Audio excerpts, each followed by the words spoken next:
how I exposed my cheating wife, confronted her lies in front of family, and left her for good. Janet and I celebrated 12 years of marriage, having been sweethearts since the age of 10.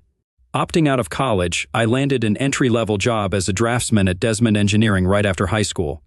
A year later, we tied the knot, and the following year brought the joy of becoming parents to twin girls, Bethany and Brittany. Despite initial challenges, budgeting helped us through. While still a draftsman, I moved up a few grades, improving our financial situation. We managed to purchase a modest home and own 2 decent cars. Although not brand new, they were far from outdated. Janet fulfilled her dream of being a housewife, and with our financial stability, she didn't need to work. Both of us remained healthy and fit. Janet had a bit more stature than our wedding day, standing just over 5 feet tall, with dark brown hair and bangs, resembling little Marie Osmond. Personally, my physique hadn't changed much since my high school football days as the right tackle. Billy Martin moved to Reading from Lancaster about a year ago and took a job with Desmond Engineering as a surveyor. Billy and I played football against each other and immediately became friends. He also married his high school sweetheart, a redhead named Sarah. Sarah and Janet became instant friends. They didn't have children yet, but they were ideal nannies. When we weren't at work, Bill and I enjoyed each other's company. It was a pleasant breakaway from family life. Of course, Janet and Sarah did the same. They went shopping together, attended parties and club meetings, and Billy and I watched the girls on TV. Sarah also took a job as a secretary at Gilbert Engineering, located just outside the city. About 6 months ago, I began noticing changes. Previously, the PTA meeting was held once a month, but now it was once a week. Sarah, despite not having children, always visited Janet. The frequency of Tupperware and Magic Chef parties seemed to increase every month, yet they never made purchases. They joined a book club but never found time to read. On weekends, they spent hours shopping, buying very little. Janet's collection of fashionable lingerie grew, but I never got to enjoy any of it. It started bothering me. I never mentioned anything to Billy because he didn't seem to care. I didn't want to cause problems. About an hour after putting the girls to bed, Janet came home from some kind of basket party. She took a shower before Sarah picked her up and took another as soon as she got home. This seemed strange to me. While she was in the shower, I quickly checked the basket and found a set of black lace lingerie. Who would wear black lace lingerie to a basket party? I'm not in the habit of checking my wife's underwear, but I did this tonight and found that the underwear was wet and sticky. I put them in my pocket. Until tonight, I had never once delved into my wife's purse or wallet. The only thing I was really interested in was her cell phone. Apparently, she was pretty sure I wouldn't spy because she hadn't deleted a single call in the last week. The majority of calls were addressed to Sarah, but a large number of incoming and outgoing calls were addressed to KC, KH, and KW. Of course, I had no idea who they were, but I quickly realized that the C stood for cell, the H stood for home, and the W probably stood for work. I checked her address book, and Sarah also had 3 numbers listed: Sarah S, Sarah H, and Sarah W. I was amazed at how well organized my wife's phone was. Looking at Sarah's work number, I noticed that it had an extension. Checking KW's number, I found it was the same number as Sarah's, but with a different extension. It wasn't hard to guess that Janet was calling and receiving calls from someone who worked with Sarah. It was also easy to guess that Sarah must have been the one who introduced Janet and the mysterious company. Gilbert Engineering was now closed. I took Janet's phone and dialed KW's number. Upon approaching Ken Sanders' desk, I heard a recorded message stating that he wasn't available at the moment. The message suggested leaving a name and phone number for a callback after the signal. I ended the call, finding it too easy. Janet poked her head around the doorway and inquired if I was going to bed.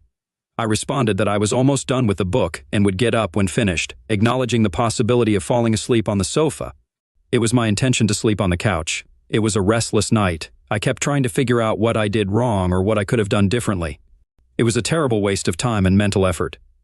Every time I redirected my thoughts to what I should do, they kept coming back to what I should do. I kept looking at the clock, and it didn't move. All I knew for sure was that I was not going to take any blame for what happened or what was going to happen. I woke up to the sounds of my 2 little angels cooking breakfast. Janet encouraged them to take care of themselves rather than wait.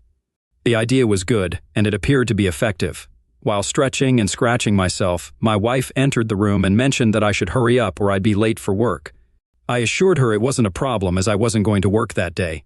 When she questioned why, I explained it was due to too many personal problems. With a yawn, I headed towards the bathroom, realizing I needed a shower. Upon my return, Janet seemed a bit puzzled as the girls had already left for school. I grabbed a cup of coffee and sat at the table opposite my wife. who looked at me hesitantly, as if anticipating something but uncertain about what. I straightforwardly requested her to share details about her novel, sensing she might not readily open up and share her thoughts. In response, she asked if my downcast mood was due to suspicions of her being unfaithful. I confirmed my concerns and pressed her to discuss the novel. Despite being married for 12 years, she questioned why I would entertain such thoughts. I insisted on discussing her novel, citing my work commitments for the day and a refusal to engage in games. My wife, with affection, let out an exasperated sigh and leaned in, reassuring me that there was no romance in her novel. I sarcastically acknowledged her honesty but expressed my inability to appreciate it at the moment. She leaned back, sipping her coffee as if she had taken control of the situation. I then asked if she could answer a few simple questions, to which she agreed. I inquired about her frequent attendance at PTA meetings every week, despite the PTA secretary stating they only held monthly meetings and she hadn't attended one in 6 months. In response, she expressed confusion and a bit less sassiness, claiming she didn't understand what I was implying. I pointed out that she and Sarah attended non-existent PTA meetings every Tuesday and questioned why she would lie about such a matter. Janet took some time to reflect on the question and eventually found an answer. She apologized, explaining that on Tuesday nights, she and Sarah went to Rosie's Cantina for ladies' night to enjoy 2-for-1 margaritas. They hadn't informed me to avoid any misunderstandings, considering Billy and me.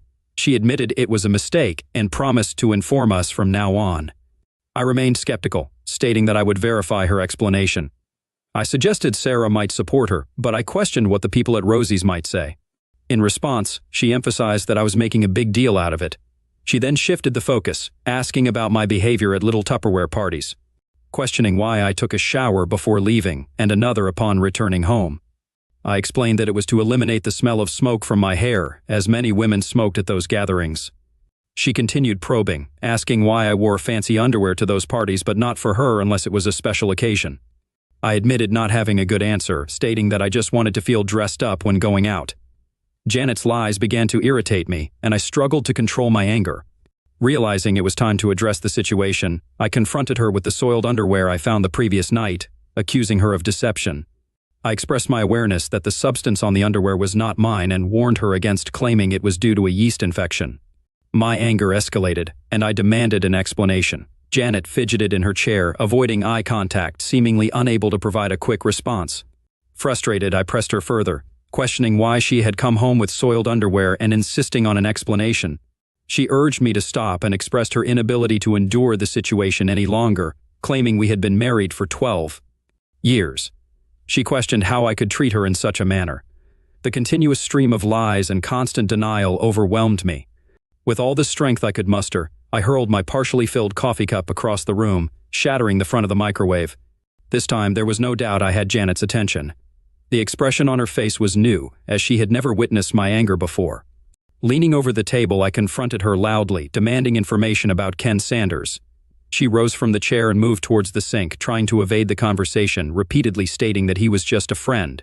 I persisted, asking if she had a close relationship with him. In a terrified tone, she admitted to it.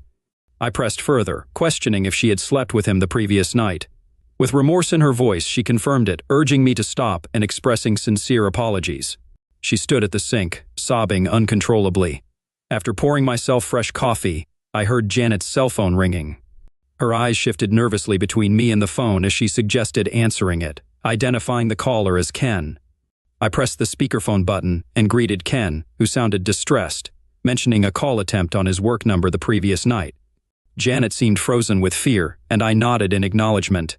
She hesitated in responding to Ken's inquiries about her presence and whether something was wrong. Eventually admitting that I was present and aware of their situation, I intervened, addressing Ken and informing him that I had some matters to attend to in the morning but promised to visit him in the afternoon. I suggested having emergency on speed dial. Ken didn't hang up but remained silent. Ending the call, I returned the phone to my pocket. Janet, now in her robe, stood at the sink trembling. Expressing my intention to leave, I posed one final question about the name of the guy Sarah was dating. She reacted by pleading with me not to ask. In her distress, she threw the second cup across the room, causing it to crash against the tiled wall behind the sink. In a hurried manner, she provided the name as Calvin, specifically mentioning Calvin Bostic. She informed me of her return later in the afternoon and instructed me to clear out my belongings before then. She mentioned her mother staying with the girls temporarily and assured assistance in retrieving any items I couldn't fit in my car. She emphasized not to contact her and requested informing her mother of my whereabouts. She remained still, offering no further words as I walked out the door. Of course, I had no idea what to do next. I decided to go into the office and see Billy. I considered him a friend and believed he should know what was happening. It was easy to deduce that Sarah met Calvin at work and became friends with him. Ken was likely Calvin's friend in need of a date. I might have simplified this a bit, but I thought it was close enough. Billy was absent from the office, probably engaged in some form of bidding or similar activities. I called him on his cell phone and shared the distressing news about Janet and Sarah having boyfriends, revealing that the supposed meetings and Tupperware parties were actually social gatherings. He questioned the credibility of the information and found it hard to believe. I suggested asking Sarah about a guy named Calvin Bostic who worked with her at Gilbert. As I suspected, she might have introduced Janet to someone from their workplace. Billy expressed disbelief upon learning about Calvin Bostic, as they had graduated together. I also mentioned a guy named Ken Sanders, describing him as a tall, skinny individual. I shared my belief that Janet would likely warn Sarah soon, as she had given me various excuses before finally confessing. After our conversation, I went to HR to request a short leave, finding it impossible to focus on work. It took only 10 minutes to transfer my tasks to another draftsman. Meanwhile, Janet's cell phone rang, displaying Sarah's name on the caller ID. I answered the call, pretending to be Janet, and inquired about the situation. Sarah apologized, thinking she was calling Janet, and mentioned that Billy had received information at the office. Expressing my anger and disgust, I asked Sarah to clarify what someone had said to Billy. She revealed that she intended to take Janet home and suggested that bothering Janet at that moment was not ideal, as she was busy packing her belongings. Surprised by this revelation, I questioned the reason for packing and learned that Janet planned to return to live with her parents temporarily. Enjoying the pause on the other end of the line, I smiled, imagining the scenarios running through Sarah's mind. In response, I advised her to inform Calvin about Billy's impending arrival, implying that he might appreciate a head start. Sarah reacted with shock and disbelief, exclaiming, "No, God, no!" before hanging up. This woman's nerves. We only had one credit card, so canceling it was no problem. We also had an at the moment or a debit card. It took me 5 minutes to change the PIN number. I had no idea what to do with the checking account, so I just ignored it for now. In any case, I needed it to pay utilities and other bills. I just hoped Janet didn't take any receipts with her. The cell phone rang again, but this time it was my phone. Billy chased Calvin Bostic out of the Gilbert building and caught him in the parking lot. He was in jail and wanted me to tell his brother from Lancaster to come and post bail for him. I called his brother. There was nothing more I could do for Billy, so after lunch, I went to Taco Bell. I visited my mom and dad, explaining everything to them. Mom was more than willing to watch the girls for a while. She stayed with me during the week, and the twins stayed with them on the weekends. Now it's time to visit Ken Sanders. The guys in Gilbert's drafting department were eager to tell me about Billy's visit that morning. The drafting department overlooks the parking lot, and they saw everything that happened. Billy caught Calvin before he could get to his BMW. He threw him over the hood of one of the cars and started smashing his face. The guards followed them and tried unsuccessfully to get Billy out. Finally, one of them punched Billy in the neck with a stun weapon. He wasn't home yet when they put him in the police car. They had to take Calvin in an ambulance. One of the guys showed me the office where Ken Sanders worked. It was empty. Looks like old Ken quit suddenly this morning. We walked past Sarah's desk. She wasn't there either, but it looked like she was still working there. 10 minutes later, I found out Ken's home address and headed to the parking lot. It was a small ranch with no garage. There was a white Lexus in the driveway, with the trunk and back doors open. As I approached the door, Ken Sanders came out with an armful of clothes. He dropped everything and rushed back into the house as soon as he saw me. I tripped over the things he dropped and managed to see him exit out the back as I entered.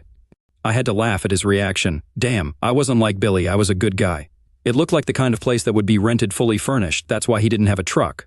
In another 10 minutes, he would have finished and left town. I was looking forward to talking to Ken, but I didn't want to chase him. I looked around the room for anything interesting and got a few pleasant surprises. The first thing I picked up was his cell phone. It lay on the table in the living room next to a folder containing his passport and some personal documents.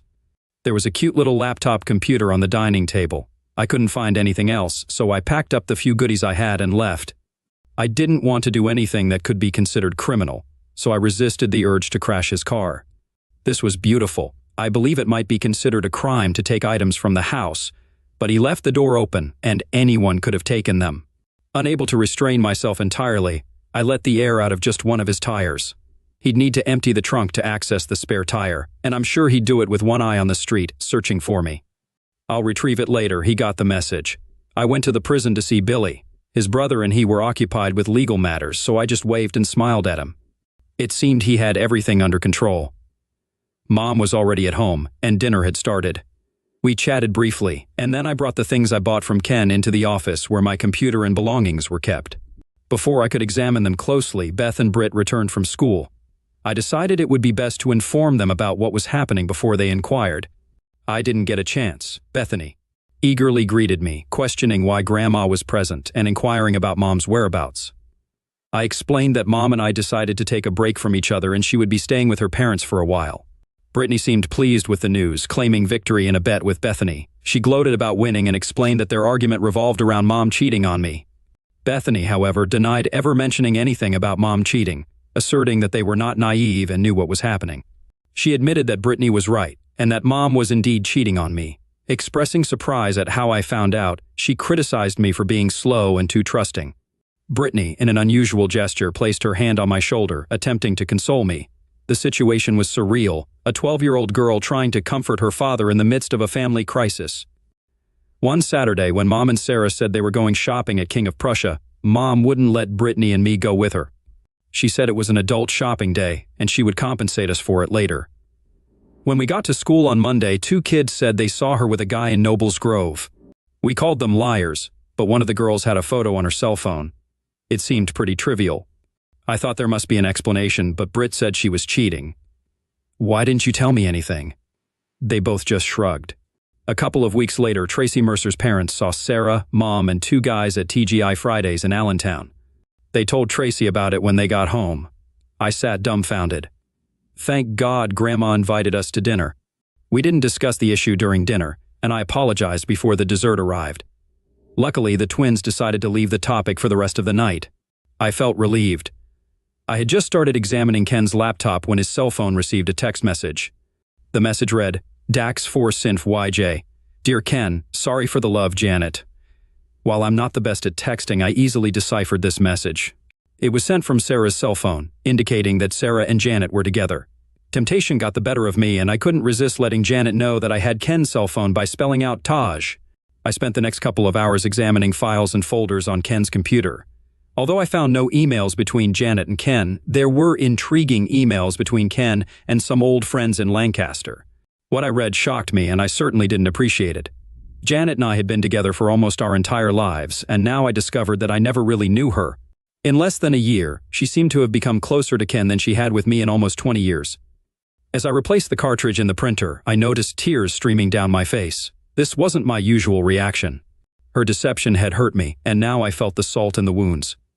Perhaps because of my tears, I printed out several emails and a dozen photographs. I would have taken more photos, but I ran out of expensive paper. There were no explicit or suggestive images. All of them were suitable for mixed company. Beth poked her nose in the door and asked if she could call her mother. I didn't feel like I could refuse.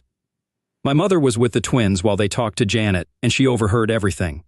She didn't eavesdrop, but it seemed like the girls weren't trying to hide anything. Mom later told me that they didn't cut Janet any slack and blamed her for the whole problem. The conversation lasted less than 5 minutes. The emails were extremely interesting. Ken applied and got hired as an engineer for an alternative energy project in Spain. His start date was in 6 weeks. Apparently, he didn't inform Gilbert about his departure. I'm sure Sarah knew, but no one else mentioned it. He had all the documents ready for the trip except for my passport. I'm sure he could find a replacement, but he better hurry if he wants to set a start date. I guess he could always go to the police and report that I stole it, but I didn't think he would do that. He hasn't booked his plane tickets yet. One of the letters to a close friend explained a lot. Janet planned to get a divorce after joining Ken in Spain. She realized that I would never allow her to take the girls out of the country, so she was going to declare me an unfit father. The letter didn't go into detail about how she was going to achieve this, but it did indicate that it would be severe enough to revoke my visitation rights for the twins or custody. It was completely despicable. Ken wrote this letter, so it was all hearsay.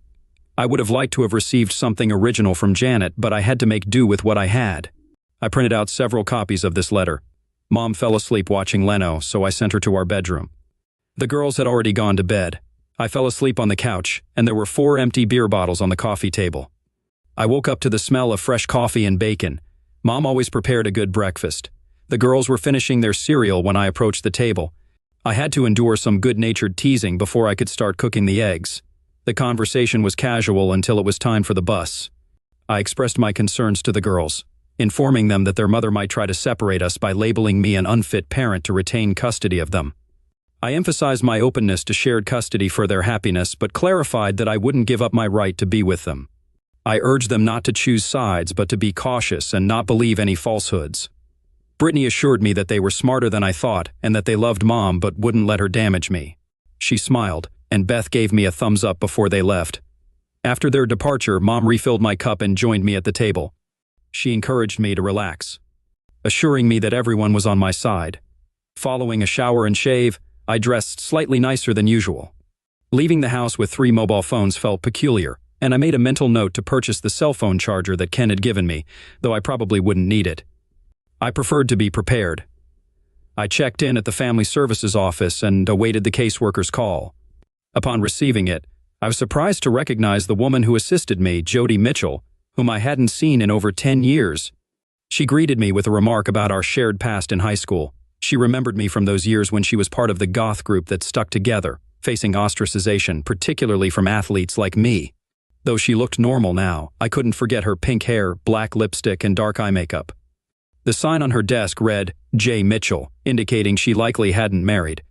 12 years ago I could understand it, but today she looked normal. "John, what can I do for you?" Her question interrupted my train of thought. I stuttered a bit and acknowledged Jody's appearance, to which she chuckled at my awkwardness.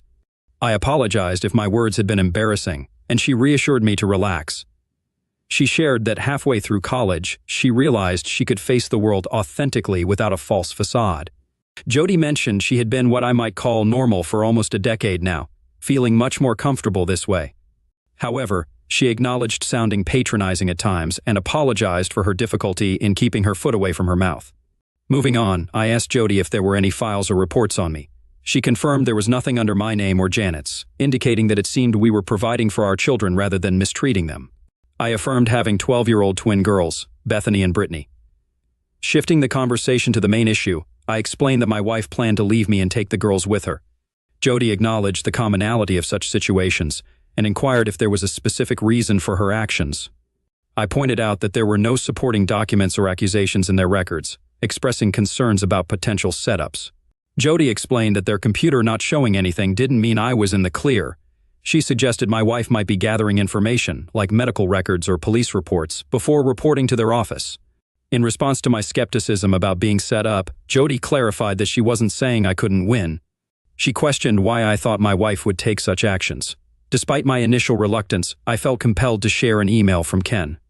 I handed a copy across Jody's desk and inquired about its origin. I explained that I had taken the email from a computer through illegal access, recognizing its inadmissibility for legal purposes. I mentioned the word conspiracy without understanding its legal definition and expressed my confusion and concern about how to protect myself and my daughters in this situation, especially since I couldn't afford a lawyer. Jody Mitchell relaxed in her chair, and I maintained eye contact without blinking. She rocked back and forth before leaning toward me and suggesting I come back the next morning. I agreed and asked if I could keep the copy of the letter. After receiving confirmation, I left, and she bid farewell, expressing that it was nice to see me. I smiled and she returned the gesture, revealing a new side of Jody. Lacking connections to lawyers, I resorted to picking one from the phone book. Despite knowing about my wife's intention to divorce me, I wanted to secure my position. Given the circumstances, I wasn't certain about our financial situation in the coming days. So I paid the lawyer up front in cash for the entire package. I urged him to proceed in the fastest and easiest way, allowing her to have the house as it was worth less than the mortgage. I insisted on joint custody of the twins, with the possibility of taking full custody if feasible, and agreed to pay child support but not alimony. Billy called me while I was on my way to lunch, seeking housing, and I offered to accommodate him. We met at Taco Bell for lunch, and when I approached, Billy had a silly smile on his face. Curious, I inquired about the reason for his happiness. Billy shared that a friend at Community General Hospital had informed him about Calvin. Sarah had visited him at the hospital, unaware of Calvin's wife and children arriving. The situation became chaotic, leading to hospital security escorting Sarah out. Billy walked past Gilbert to talk to her but found that she was no longer there. I asked about the details of Calvin's family situation, and Billy admitted he didn't know why Calvin's wife didn't live with him, or why he didn't go home to his family on weekends. However, he expressed a lack of interest in these details. Billy decided to take a week off from work to sort out his affairs, and we planned to figure out his accommodation. Since my mother also lived at home, Billy intended to go to his house to gather some clothes and personal belongings, in case Sarah wasn't there. He had no intention of talking to her anymore. Later, on my way to see my insurance agent, I received another call from Cameron Wilcox, Janet's father. He requested my presence to help figure things out, mentioning Janet's despair and her unhelpful mother. The meeting would include Cameron, Janet, Janet's sister Carla, and myself. Despite uncertainty about the goals of the meeting, I agreed to be there in about 20 minutes. It was a somber gathering. I brought a folder of evidence and skipped the coffee. Who wants to start? John, Janet believes you're overreacting. She insists you were angry and coerced her into saying untrue things to appease you. According to her, she did nothing wrong, and you have no right to evict her. I sensed that my wife was presenting a highly embellished version of the events to her parents. While I understood her reluctance to admit infidelity, I resented her shifting the blame onto me. Cameron expressed his desire for facts to better understand the situation and questioned what I expected him to do. Prove she's a liar, or admit I made a mistake. I explained that Janet claimed not to have a boyfriend but just shared a few drinks with friends from Sarah's workplace, interpreting it differently. I pointed out that she had over 80 phone conversations with this friend in the last month and asked about the frequency of calls to Cameron and her mother. They both turned to Janet, who avoided eye contact. I raised the issue of Ken's cell phone, and when no one spoke, I asked Carla to read a text message sent to Ken right after I asked Janet to leave. The message apologized for the trouble and expressed love. Janet covered her face with her hands, and Cameron shook his head slowly. I shared photos from an outing Janet and Sarah claimed was at the King of Prussia Mall but was actually at Noble's Grove. Cameron questioned Janet about the hand-holding in the photos, suggesting that Ken was more than just a friend. Tears flowed slowly as this unexpected outcome unfolded. I presented more photos, indicating that they were taken at Olive Garden and Red Lobster. I mentioned the stains on Janet's underwear but decided not to discuss them at that moment. Cameron apologized for calling me in for such a situation, expressed his upset at being tricked, and shook my hand as I left. Janet left the room sobbing like a child, and there was no discussion about the stains on her underwear at that time. Cameron assured me that the situation wouldn't be ignored. Upon returning home, Mom and Billy had already set up a fold-out bed in the living room. It wasn't a hallway, just a small extra room where I kept my computer. Billy had a pile of extra clothes in the corner that he had taken from home. Sarah wasn't home when he arrived. The most interesting thing awaiting me was the mail, but in fact, it wasn't waiting for me, it was for Janet, a beautiful official envelope from the passport department. I knew I shouldn't open it, but I couldn't help myself. It was, of course, a passport, more precisely, a family passport. The photo featured Janet and the two girls. I remembered the girls mentioning getting their picture taken, but I never imagined it was for that purpose. Of course, my passport wasn't in the envelope. I immediately called Cameron and asked him to inform Janet that the goods had arrived. If she needed a passport, all she had to do was send Ken home to pick it up. I would only give it to Ken. I was usually at work when the letter arrived. I would never have known she received it. Cameron informed me they had asked Janet to find another place to live, and they had no idea where she was going. They seemed a little angry with their daughter. He promised to inform her about the passport. The dinner conversation mainly revolved around the girls. Bethany, with a shy smile, mentioned that a woman from Family Services named Jody had visited their school and talked to both of them together. They missed gym and geography due to the lengthy conversation. Beth and Britt expressed that Jody seemed to like me, though it was from a 1-hour talk. Carla interrupted dinner with a phone call, wanting to talk. We met at McDonald's, where she explained Janet's situation. Carla expressed doubts about my ability to answer questions, to which I agreed. She began by blaming Sarah for everything, describing Sarah's affair with Billy as thrilling and romantic in Janet's eyes. Janet claimed to have had a life with me that was only loving and reliable, lacking excitement and romance. Janet got involved with Ken Sanders when he joined Gilbert. While Sarah and Calvin had love-making moments, Janet and Ken were left alone, leading to a full-blown affair. She couldn't or wouldn't end it, as Ken captivated her with tales of his endeavors and proposed a trip to Spain, which she eagerly accepted. The major dilemma for Janet wasn't leaving me, but leaving the girls. She was aware that I would never allow her to take them abroad, so she planned to find a way to make me look bad. Carla explained that after talking with the girls, Janet realized they were closer to me than to her. As a result, she decided not to pursue custody if I agreed to a divorce without any conditions. I agreed to proceed without contesting it. Carla then mentioned that Janet would like to get her passport and asked if I had it with me. This raised suspicions about Janet's intentions, and I suspected she might still have hopes of taking the girls with her. The family passport played a crucial role in the deal. "Carla, my coffee is cold. I'm going to go home and take a hot shower. Do not call me anymore." "John, what the hell is wrong? How did I make you angry? You know damn well what you did. Do you two really think I'm that stupid? Go back to your sister and tell her there is no way she can have my daughters. Since you decided to do it, help her. I'll have to ask you never to talk to my girls again." Carla was talking on her cell phone as I left Mickey D's. I can only guess who she called. I arrived at the family services office before it opened. "You couldn't stay away from me, could you?" Jody walked into the office with a big smile on her face and a Starbucks cup in her hand. She motioned for me to sit down and apologized for not having more coffee. "I think you know that I talked to your daughters yesterday." I nodded and smiled. For some reason, I was a little tongue-tied, out of my element. I remembered that the same thing happened the last time I talked to her. Since I was with Janet my whole life, I never had the opportunity to develop any social skills with other women. Looks like I've paid for it now. Is something wrong, John? Apart from that, no. I wasn't trying to be smart. I just couldn't formulate the words. "I'm so sorry, Jody. I think I'd better leave. I'm not aware of all this morning. I'll call you later. Before you go, I would like you to know that I am getting a restraining order against your wife. I can't stop her from seeing or being with the girls, but I can stop her from taking them out of state or denying you access to them. It will be delivered to her before noon." This brought a big smile to my face, but I left the office anyway. I headed to the nearest Starbucks. This coffee definitely smelled good. Until today, everything was under control. Now I felt disheartened and bewildered. I drove around aimlessly for a while before heading home.